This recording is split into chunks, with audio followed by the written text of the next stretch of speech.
Shalom saudara sekalian, perkenalkan nama saya Harapan Panjaitan.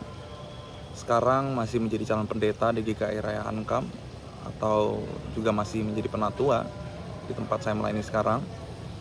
Tapi pada hari ini kita akan melakukan atau mendengarkan sebuah renungan singkat yang akan saya bawakan. Saudara sekalian, sebelum itu mari kita bersatu di dalam doa. Mari kita berdoa. Tuhan Allah yang maha baik, hari ini kami dapat menyediakan hati kami untuk kami melakukan renungan singkat untuk mendengar dan mencari satu petunjuk dalam kehidupan kami yang menyegarkan kami, yang membuat kami tahu kemana dan bagaimana kami harus melangkahkan kaki kami di tengah perjalanan kehidupan kami. Tuntunlah kami ya Bapa, biarlah hati ini menerima dan sehingga firman dapat bertumbuh dalam kehidupan kami. Terima kasih ya Bapa, dalam nama Tuhan Yesus Kristus kami bersatu di dalam doa. Amin. Saudara, saya mengajak kita semua untuk membaca satu ayat saja, diambil dari Lukas pasal 19 ayat 7.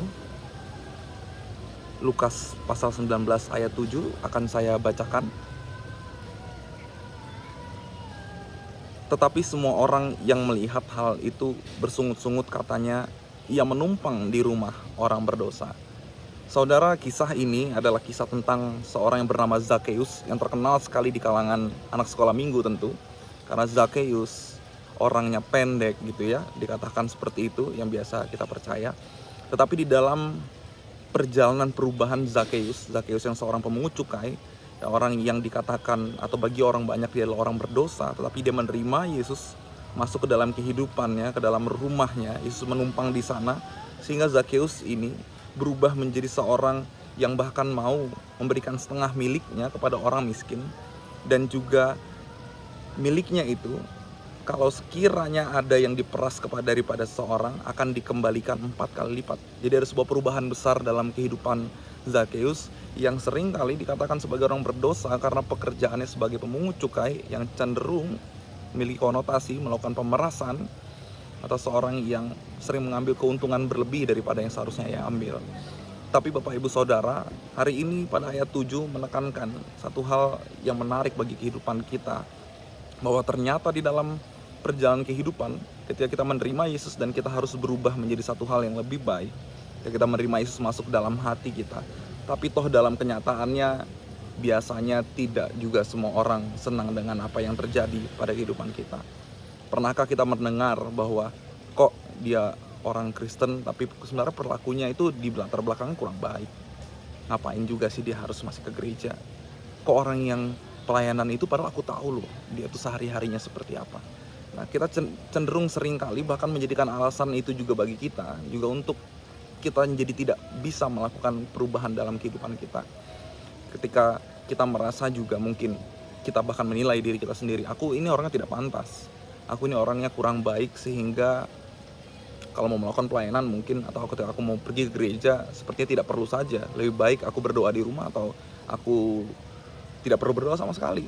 Karena toh aku terlahir, aku punya latar belakang yang kurang baik di hadapan orang-orang.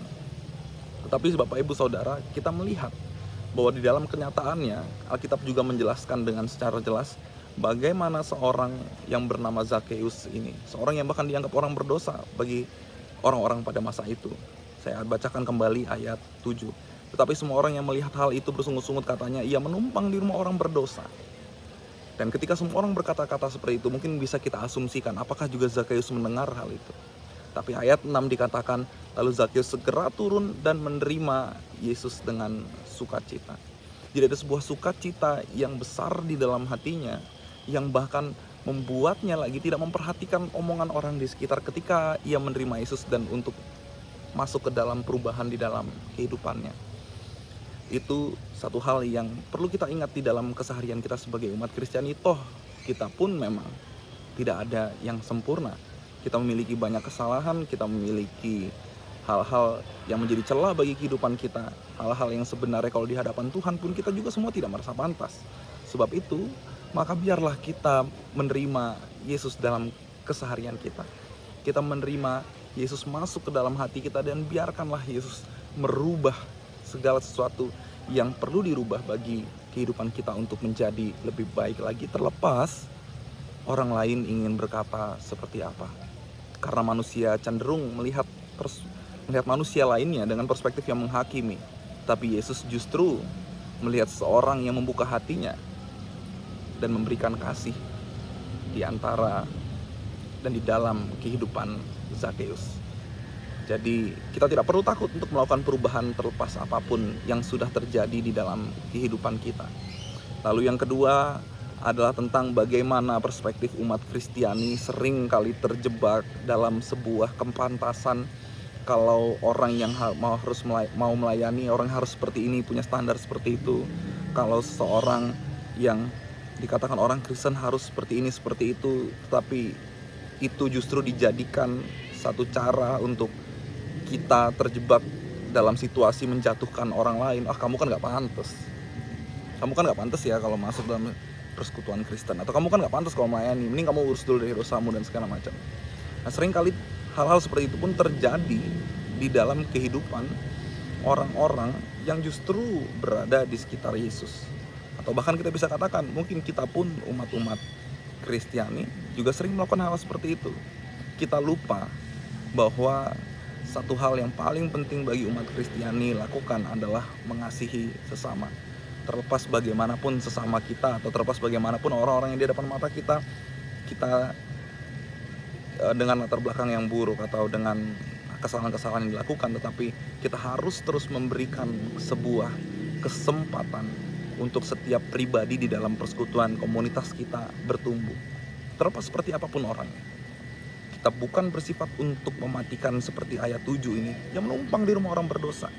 Bukan dalam perspektif menghakimi, tetapi justru sebagai umat Kristiani kita mengambil sebuah perspektif Yesus yang memberikan selalu kesempatan bagi setiap pribadi melakukan pertumbuhan di dalam kehidupannya, melakukan sebuah hal-hal yang menghidupkan dirinya, yang tadinya mati harus menjadi hidup di dalam Kristus. Bukankah kita sebagai umat Kristiani pun harus bersikap sedemikian, terlepas seperti apa realitanya? Kita harus melepaskan penghakiman-penghakiman itu terhadap diri kita sendiri, atau bahkan terhadap orang lain. Sebab kita tahu bahwa karya keselamatan Yesus begitu besar dan memberikan kesempatan kepada setiap orang untuk melakukan sebuah perubahan dalam kehidupannya di dalam kasih Kristus.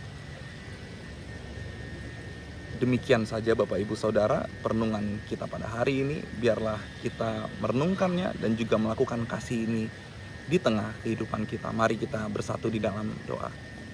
Tuhan Allah yang maha baik, biarlah kami sebagai umat-Mu dapat menjadi pribadi-pribadi yang mengasihi, yang menjauhkan diri kami justru terhadap penghakiman-penghakiman yang kami lakukan kepada diri kami sendiri maupun terhadap orang lain. Tapi justru kami melihat kasih Allah yang begitu besar bagi setiap kami yang ada. Sebab itu Tuhan, kami memberikan kesempatan bagi diri kami untuk kami berubah dan bertumbuh. Begitu juga dengan orang lain. Sehingga persekutuan ini dapat menjadi persekutuan kasih Allah yang hidup, yang saling menghidupkan, saling mendukung. Sehingga kami semua dapat bertumbuh menjadi pribadi-pribadi yang baik di dalam Kristus.